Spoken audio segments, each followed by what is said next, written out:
کہ یہ جو ہمارے یہاں مسئلہ کشمیر ہے کہ سلامتی کونسل میں آج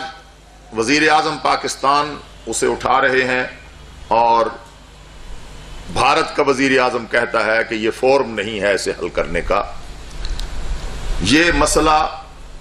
ہمارے لیے قادیانیوں کا پیدا کردہ مسئلہ ہے. بانی پاکستان نے بجا طور پہ کہا کہ کشمیر پاکستان کی شاہرگ ہے، لیکن قادیان، گرداسپور، بٹالہ، یہ جو ضلع گرداسپور ہے، یہ بھی تقسیم کے فارمولے کے مطابق پاکستان کا حصہ بننا چاہیے تھا اور یہ طے تھا. لیکن ظفر اللہ خان نے جو قادیانی ہے، اس نے جہاں مسلم لیگ کے نمائندے کے طور پر وہ عرضداشت پیش کی تقسیم کے لیے،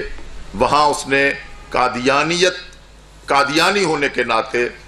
ایک الگ عرضداشت پیش کی، اور وہ یہ تھی کہ تقسیم میں گرداسپور کو پاکستان کا حصہ بنانے کی بجائے بھارت کا حصہ رہنے دیا جائے، کیونکہ اس میں قادیان تھا.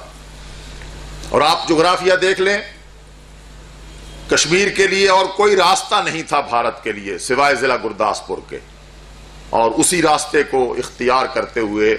بھارت نے جس طرح حیدرآباد دکن پہ قبضہ کیا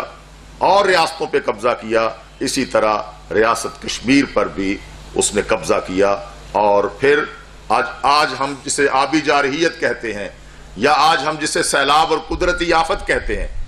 وہ پیدا کس طرح ہوئی کہ کشمیر پر قبضہ کیا، وہاں پانی کے چشمے ہیں، سوتے ہیں، پہلے انہیں ڈیم بنا کر بند کیا ہماری زمینوں کو بنجر کرنے کے لیے، اور پھر جب